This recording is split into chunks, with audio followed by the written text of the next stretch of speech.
The first ACT young John was a kind of average boy physically. He was of a normal height and weight for his age and from a middle-class background. He didn't excel in sports, but he could hold his own in a school football or cricket match.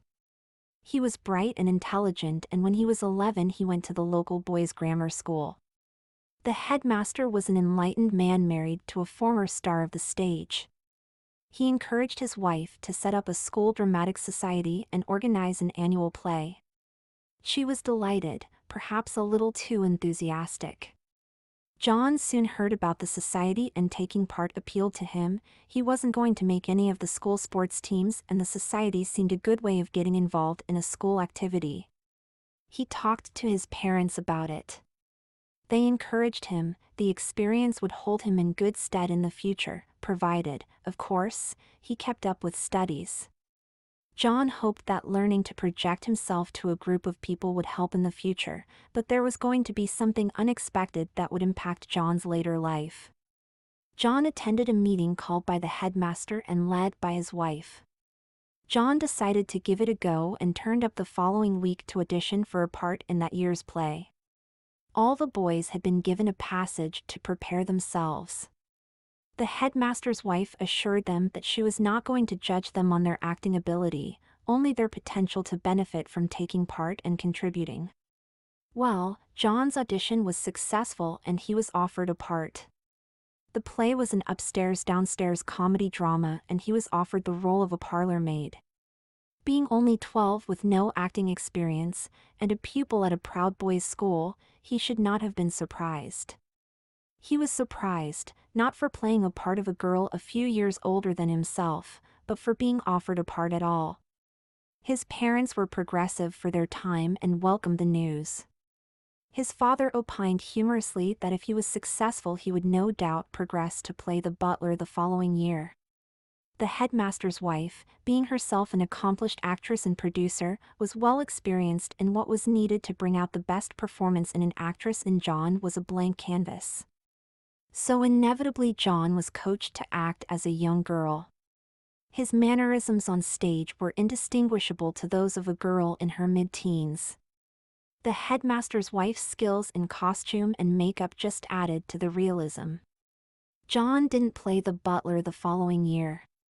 The headmaster's wife easily persuaded him to take the part of the young daughter of the play's principal characters. She took him under her wing and gave him additional coaching in all things feminine. If he knew how to be a girl, then he could be that girl on stage and play her in depth.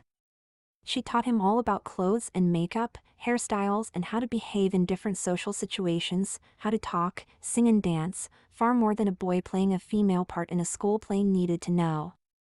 Nothing was said between them, but she wanted to teach him and he wanted to learn. When his voice started to break, she coached him to retain his higher pre-puberty register so he could switch easily between sounding like the young man he was becoming and the young woman he was portraying when on the stage. As you will no doubt guess, John took on a female role for all the remaining plays during his time at school and became very accomplished. John was an outstanding pupil, doing well academically, and in his final year he was made head boy, but everyone called him affectionately head girl despite that he showed no feminine characteristics when he wasn't on stage. John liked the idea of being the head girl of a boys' school even though he didn't wear a skirt with his school uniform. For his final play, the headmaster's wife decided to go all out and choose Some Like It Hot. She had to reinterpret the play to make it more suitable for an audience of pupils and their parents. She had no problem, given John's success, casting keen boys in the Jack Lemmon and Tony Curtis roles and for other members of the otherwise all-girl band. John was cast as Sugar Cane, Marilyn Monroe's character, obviously. When his last final curtain call came, John, resplendent in his long sequined gown, was presented with a bouquet of flowers by the headmaster, a total surprise to all. The interval John decided to become a doctor. It was while he was at medical school that he met his future wife. They spent their life together as general practitioners at a local medical center. Unfortunately, John's wife passed away early during their retirement, leaving John, now in his 70s, feeling lonely. John decided to move to a smaller cottage. It was while he was sorting through the accumulation of their lifetimes that he came across a photo of himself in a splendid golden gown, with blonde hair and holding a bouquet. He was standing with his beaming parents wearing his mum's fur stole around his shoulders and holding her bag. She had been wearing them but said he was not properly dressed in his costume alone. He didn't need reminding of that evening, the memory was forever in his mind. The second ACT over the next few days, John's memories of playing female parts in the school plays and his time with the headmaster's wife learning all about being a woman, kept running through his mind, and a germ of an idea developed. The headmaster's wife had told him about transvestites, transsexuals, and homosexuals. John had enjoyed dressing as a girl and being treated as one on the stage, but he knew he didn't want to become one or that he was a homosexual, but he was comfortable with the idea he was a transvestite. He didn't tell anyone, not even the headmaster's wife, although he was sure she knew. She had told him that with his deeper understanding of what a woman feels, he would make a wonderful husband someday. She then added, with a chuckle, he would also make a pretty wife. John was chuffed about being a good husband but was confused about his feelings of being a pretty woman. It was when he started to sort through his wife's things that John came to what would be a life-changing decision.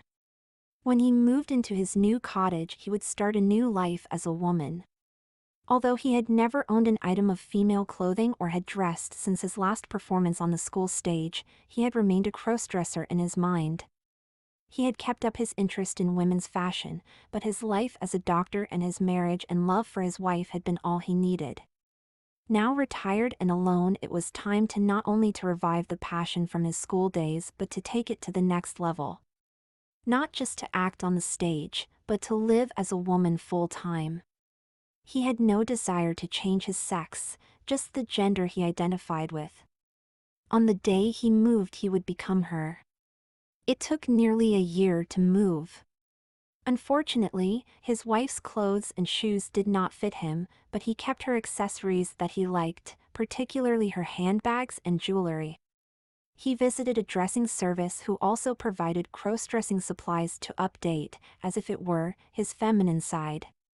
He was no longer the teenager from the 60s but now a lady in her 70s.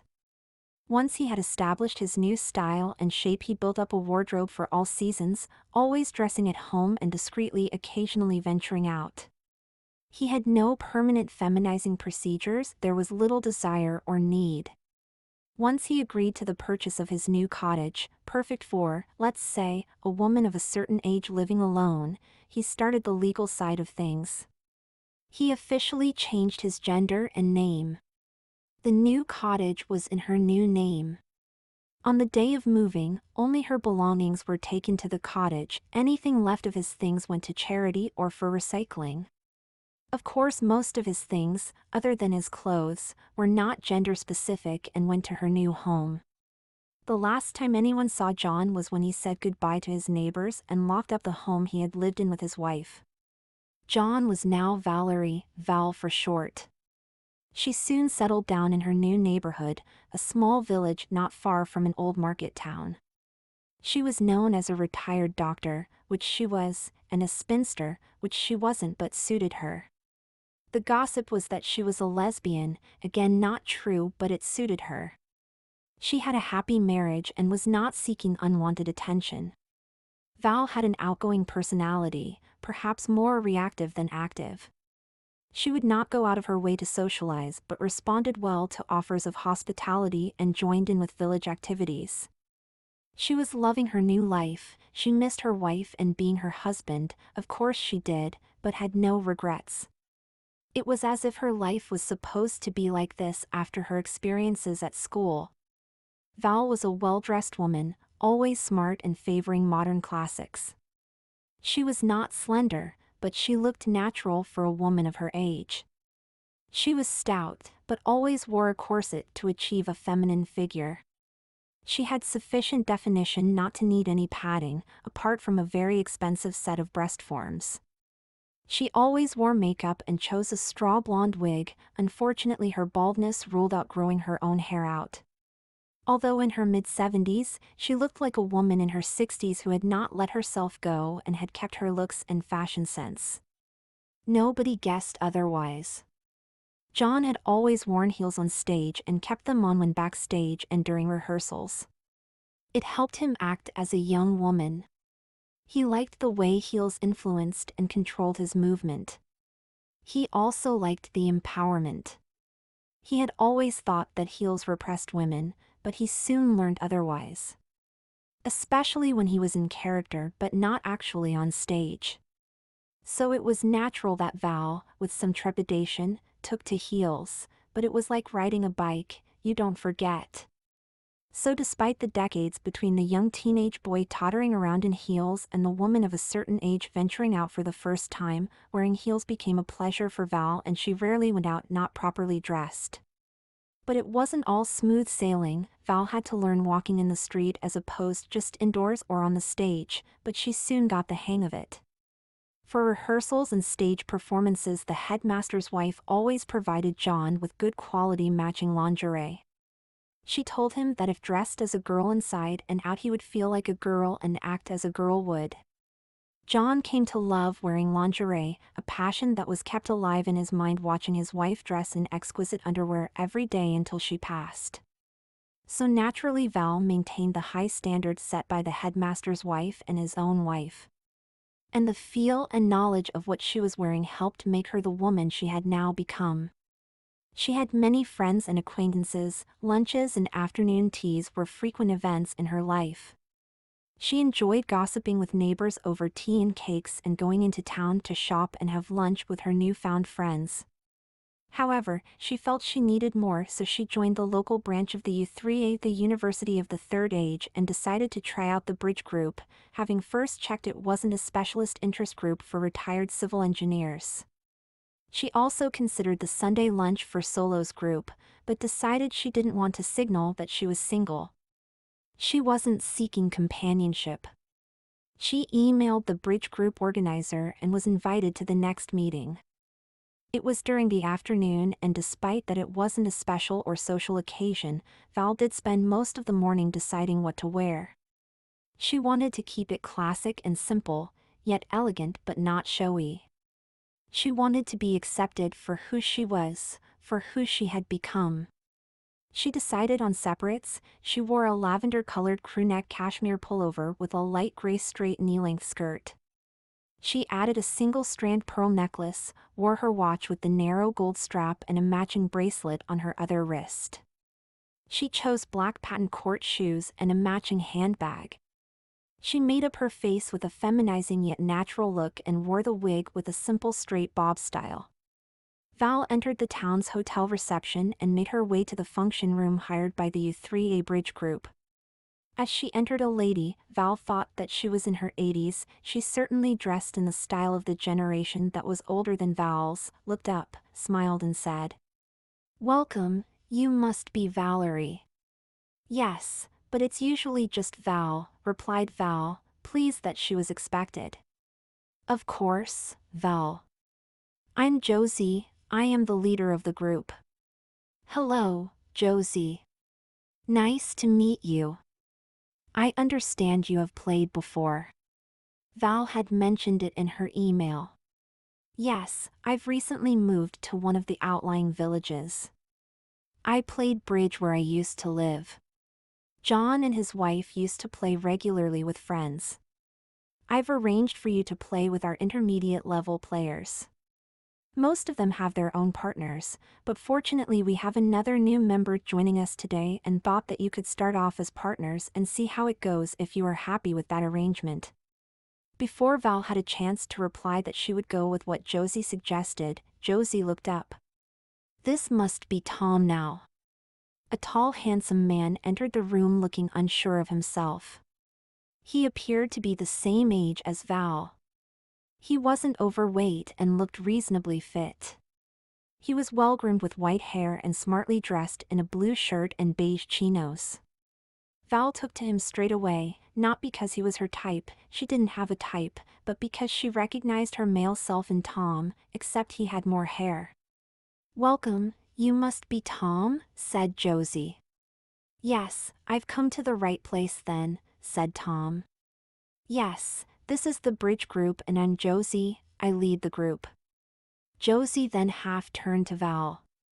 Let me introduce Val. She is also a new member. I thought you might like to be partners. Hi, Val, said Tom as he shook Val's hand. I would love to be your partner if you would accept me. I haven't played for some time, so I'm a little rusty. Why don't you two help yourself to coffee, while I find another pair for you to play against, suggested Josie. Val and Tom had coffee and were welcomed by other players. Tom, Val, interrupted Josie, this is Mr. and Mrs. Hutchinson, who you will be playing against when we start. They can show you to your table. Terry and Joan, please, said Mr. Hutchinson. The afternoon went well. Val and Tom soon got back into the swing of things and gradually got to know each other as bridge players and partners. As the afternoon progressed, they gradually won more and more hands and ended up evens. When they first started playing, Val was fascinated with Joan's hands, or rather her nails and jewelry. Playing cards, her hands would be on show and with much movement. Val's nails were well manicured, but her perfectly shaped oval nails were not as long as Joan's and were not painted. Joan was also wearing more than one ring and bracelet. Val enjoyed the movement of her bracelet but was fascinated by the jangle coming from Joan's. They were a distraction, but Val concluded that they also made Joan more attractive. I enjoyed that, said Tom to Val, we did do rather well in the end. Will you be coming again? I enjoyed it too, we make a good pair, replied Val. Yes, I'll be here next week. How about you? Definitely. If you can excuse me, but I need to get going, see you next week. With that, Tom turned and left the room. For her next visit to the bridge group meeting, Val decided to wear a purple woolen sleeveless dress with a slash neck. As John, when he entered his 70s, he noticed that he was losing muscle mass. Being a GP, he was not surprised, just disappointed that his arms no longer looked manly. But as Val, she was delighted that she could wear a sleeveless dress and look quite feminine. She wore her black court shoes, but this time with sheer black tights. She wore her usual watch and bracelet, but this time on the same wrist. On the other, she wore 3 matching gold bangles. She had recently had her late wife's rings enlarged and wore a selection. She had decided to let her nails grow longer. She felt she would now be able to handle them. She had only occasionally applied nail polish, but now she never goes out without sporting a darkish red color. She had carefully applied 2 coats and was very pleased with the look and couldn't wait for them to lengthen. Tom was already there when she arrived and she headed straight for him. Hi, Tom, she said with enthusiasm, ready to take on another pair? Tom had not really thought about it, but it seemed natural to partner Val, so he politely replied. Yes, I would be delighted. He noticed that Val beamed. Val was very pleased with herself. Not only were Tom and her getting to know each other as bridge partners and were playing well, but her bare arms and more glamorous hands with her jewelry, tinkling bangles and oh-so-red nails were very much on show. They played well again. She noticed that Tom constantly watched her, but she wasn't sure if it was her hands or the hands she was playing that was the source of this attention, but hoped it was both. Tom disappeared soon after they finished, just like last week. The next day, Val decided to go into town to buy a new dress. The weather was getting warmer, and after much indecision, she tried on a dress that unexpectedly looked good on her in the mirror. As a lady of a certain age, she had been trying styles, although not dowdy, that suited her age. She ignored the dress at first, thinking the style was too youthful for her, but she realized the style was ageless and would look charming on a woman looking as if she was in her 60s or even her, in reality for Val, 70s. The midi-length floral midi dress in navy with multicolored motifs had short flared sleeves, a V-neck and a wrap-around tie belt. The dress flared out, giving a graceful movement. She thought the dress was charming. At first she had rejected it. The V-neck opened up to expose her bra. She knew that if she bought the dress she needed to buy a new bra and that she would show cleavage, but she didn't have breasts. However, when John was trying out costumes for his role as Sugar Cane, the headmaster's wife had playfully put him into a low-cut dress, and using tape she had pulled the flesh on his breasts together to create a cleavage. Yes, the technique has been around for a long time. John was thrilled once the breast forms had been inserted. How, despite the little flesh he had, he looked so realistic and amazing. However, the headmaster's wife decided it was a bit too much for a school play and would be confusing. It had remained in his mind, seared if you like, and Val was confident she could create a convincing cleavage. Her chest had a little more flesh now. Of course, she needed a new pair of shoes and a bag. She bought a pair of almond-colored sandals with a straighter and thicker heel than her usual stilettos, together with a small shoulder bag with a long thin strap. "You look charming, my dear," said Tom when he arrived and greeted Val. She was so keen she had arrived early for the bridge. It was taken for granted for now that they were bridge partners, and the afternoon went well. This time Tom did not rush off when they had finished playing. "I like your dress," he said, making small talk. "It suits you." His compliment caught Val by surprise. In a flutter she responded, "Thank you," and in the confusion she asked, "Do you have time for a coffee?" She surprised herself. "Why, yes, of course," replied Tom. "Let's go to the hotel lounge. It will be quieter and more comfortable than one of the coffee shops in the high street." Val felt proud, she wasn't sure why, as they entered the lounge. Was it her dress and her apparent assets, or was it because she was being accompanied by a handsome silver gentleman? She smoothed out her skirt and sat down demurely in an armchair offered by Tom and put her bag on the low table in front of her. Time flew by. Val and Tom were becoming to know each other better and were getting on unexpectedly well. Their empathy as bridge players was spreading into friendship.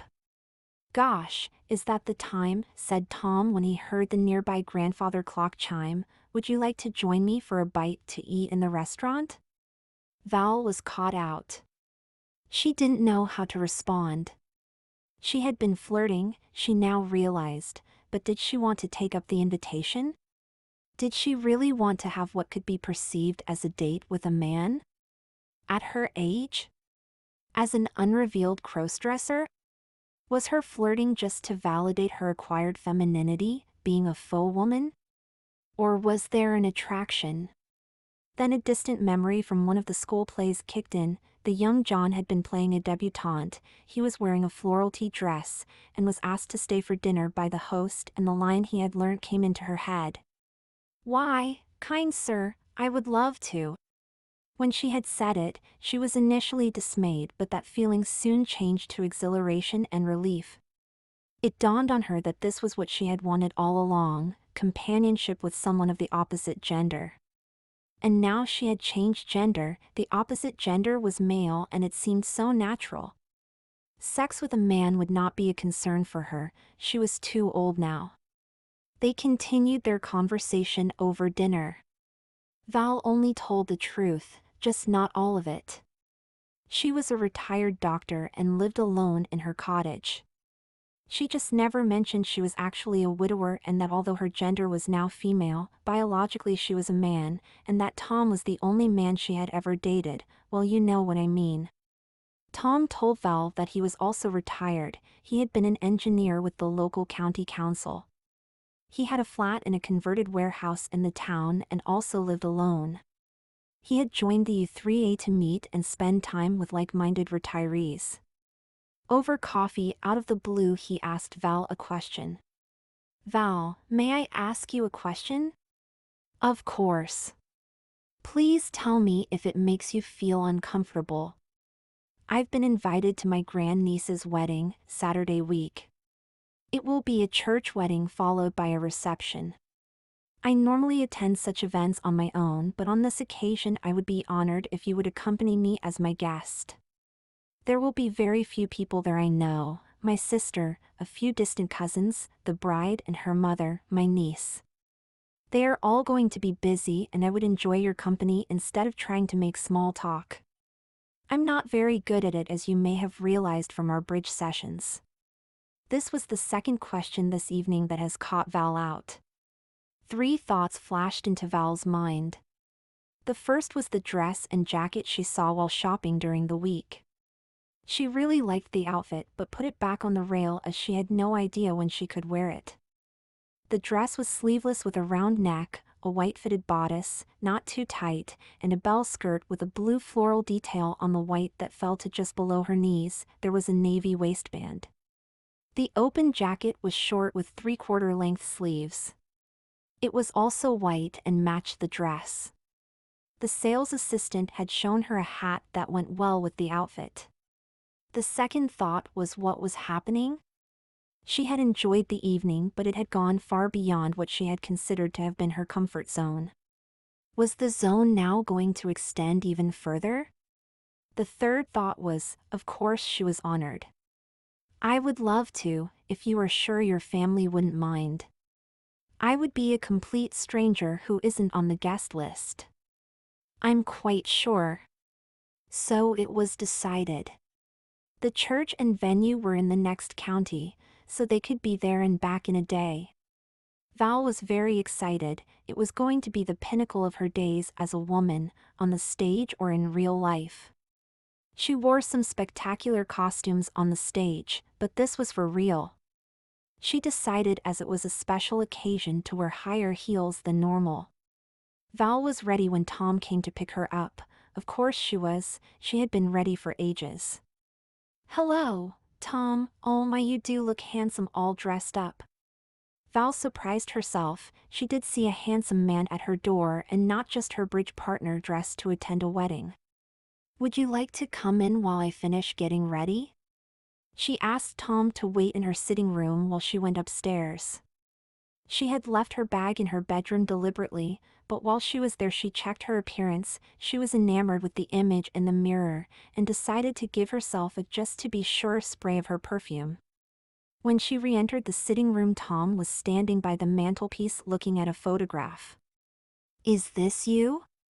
It was the photo of John with his parents at the last school play he had appeared in. Yes, answered Val rather proudly, it's me with my parents. I can see where you get your beauty from. You look like a young starlet. Val didn't want to take it any further. I'm ready, shall we go? They set off on the drive to the church. As they walked through the church grounds, Tom offered Val his arm. She briefly hesitated. She had never taken his, or indeed any man's arm, but what was more natural? She hadn't walked on tall heels on gravel before, and she was worried about falling, so she took his arm firmly and pulled him a little closer. It made her feel safe, but also feel good, feel complete. They entered the church and were shown to the bride's side. There was some whispering among the bride's older guests, obviously from seeing Tom with an unknown elegant lady. Val smoothed her skirt as she sat, put her bag next to her and settled down. Tom sat next to her on the pew. Where else?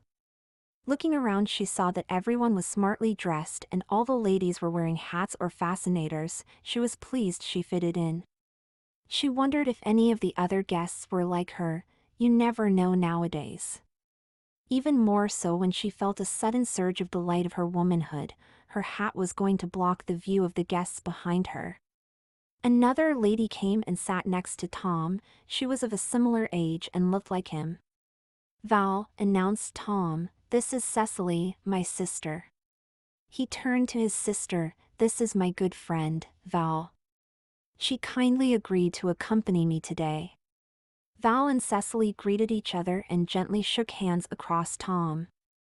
Then the wedding march started and the young bride entered the church. As Val watched her walk down the aisle, she experienced a pang of regret. Not that she had never been a bride, being a groom all those years ago was the highlight of his life, but that she had never worn a wedding gown with all the bridal accoutrements. After the service, and no, Val did not catch the bride's bouquet, the wedding party and guests made their way to the reception. Whoever arranged the seating plan placed all the senior relatives together on one table, which included Cecily, Tom, and the great-aunt for the day, Val. After the wedding breakfast, well, that's what the people at this table called it, Tom disappeared for a while to say hello to all those distant relatives he only sees at weddings and funerals, leaving Cecily and Val to talk. "I understand you are my brother's bridge partner?" "Yes, that's right. I was surprised when he asked me here today, but we are becoming good friends." Val had unearthed a side of her she didn't know about. Unlike John, she was talkative. She had opened up and was soon able to give her own, chatting and gossiping with her new neighbors and villagers, and it was the same with Cecily. Left alone, they got on like a house on fire and chatted away. Cecily took to Val and felt she could open up to her like a sister. "You were a surprise, Val. Tom has never turned up with a partner for a family occasion. He is a confirmed bachelor." Both Cecily and Val knew what confirmed bachelor meant, a man who has never married or is thought unlikely to. The term was often used as code for a homosexual back in the day. "I don't know him that well, not enough to talk about such personal matters," replied a hesitant but curious Val. It was at that point when Tom returned to the table and the topic was dropped. Val had enjoyed herself at her first special occasion as a woman. She had enjoyed both Tom's and Cecily's company and being dressed smartly and wearing a hat. At the end of the day, Tom took Val home. "I've had a wonderful day," said Val as she got out of Tom's car. "I'll see you for bridge, that is if you are still my partner." "No change there," Tom grinned, looking forward to it. Tom and Val's friendship blossomed outside the bridge group. There was no romance, they were just good friends who enjoyed each other's company. Val thought that their time together, and knowing Tom was there for her, made her life as a woman complete. Cecily's revelation that Tom was a confirmed bachelor reassured her she had nothing to worry about if her secret was revealed, and she need not fear him. Anyway, if he did discover that she was still endowed, neither could be sufficiently aroused at their time of life, so no concern for embarrassment there. One day they had arranged to meet in town for lunch. As you know, Val liked to dress smartly. Her outmoded but high standards installed in her by the headmaster's wife was still important to her. She was wearing a black sleeveless dress with a round collar and a hem that reached just below her knees, together with a pearl necklace she found in what is now her jewelry collection. She carried a traditional black leather handbag over her arm and her usual court shoes. "What do you want to do this afternoon?" Val asked Tom. "Actually, I need to visit an estate agent. The lease is up on my flat and I have to find a new one. You are welcome to join me. I would value your opinion as well as a woman's perspective." It was while Tom was telling her what he was looking for that it dawned on her that her place would suit Tom. "Tom, my cottage has 2 large bedrooms. Why don't you move in with me?" As she spoke, she knew it was just right. It would make this part of her life complete. Tom was uncharacteristically silent. Val uncharacteristically waited patiently for his response. "I think I would like that," said Tom softly, "but there is something you should know first." Tom paused to collect his thoughts. "It can only be as 2 friends sharing. You are a very attractive and personable woman, no, I mean lady, but I have no interest in having an intimate relationship with you or anyone else. Besides, I'm too old now," he laughed. "Tom, I know your secret, that's why I suggested it, as I knew I had nothing to fear." "You know? You know I'm gay?" "Cecily mentioned at the wedding that she knew you were a confirmed bachelor." "Did she now?" "I haven't been called that for a long time. I like it." "If you made the offer knowing I was a confirmed bachelor," Tom made quotation marks with raised fingers, "then I would be delighted to accept your offer to live with you." He paused. "In separate bedrooms, of course." "Of course, and both of the bedrooms are en suite. And I promise I will not be bringing any strange men home. All my old boyfriends have passed away now, and my libido, I'm sorry to say, has diminished. I'm sorry to hear that, but so has mine. Something we have to accept at our age. Really, you are much younger than me. I am pleased you think so, but I'm the same age as you. I just look and dress younger like many women of our generation. We were as teenagers part of the swinging 60s. I bet you looked great in a miniskirt. Val didn't respond to Tom. She never wore a miniskirt on stage. She was told she had great legs, but now it was too late. She still thought her legs were good enough for a short skirt but wasn't going there. There is something I should tell you. I too have a secret. She was going to tell Tom that her gender as presented, and officially, was female, and that she was physically male, but what she actually said was, I wear a wig at all times, even at home, and sure you've noticed by now. I'm actually bald underneath and I do not want to spring a surprise on you accidentally.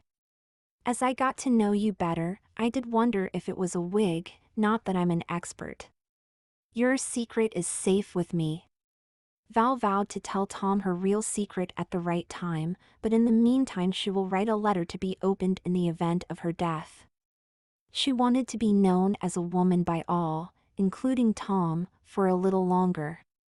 Val and Tom settled down living together as friends in Val's cottage. Friends, villagers, and Tom's family assumed they were more than friends, of course they would. They soon slipped into stereotypical roles. Val became the housewife doing the shopping, cooking, laundry and cleaning, Tom the man of house doing small repairs and mowing the lawn. He never asked Val why she had a good selection of tools, and Val often wanted to do it herself as she had always done, but Tom assumed she wasn't capable. She was only a woman after all. Val, instead of being annoyed, rather liked being thought of as the hopeless woman. One morning, Tom, after opening the post, he was the de facto head of the household even though it wasn't his cottage, and announced that they had received an invitation addressed to Mr. Tom Hollis and Mrs. Valerie Hollis to a fundraising dinner organized by the Village Hall Committee. So from that day forward Val became Tom's wife as far as society was concerned. She saw no reason to put people right on the matter and with a silent pleasure went along with it. Her final role as a woman was now complete. And nobody, other than her doctor, knew her real sex. It was her finest and most convincing role yet. The time came when Tom became ill and his health gradually deteriorated and Val became his carer. She never told Tom her secret before he died and he never suspected. Although Cecily was Tom's actual next of kin, Val took care of everything. At the funeral everyone assumed she was the grieving widow. She did look the part wearing the black dress, shoes and pearl jewelry she had worn at the lunch when she asked Tom to move in, together with a long black coat and a veiled hat. But she wasn't acting. The final ACT looking after Tom and the funeral arrangements took their toll on Val. She was now an elderly lady and was living on her own again, and she knew that she needed help. On the anniversary of Tom's death she dressed in her favorite black outfit and went to the Garden of Memorial where Tom's ashes had been interred to pay her respects. But she also wore, for the first time, her late wife's wedding ring.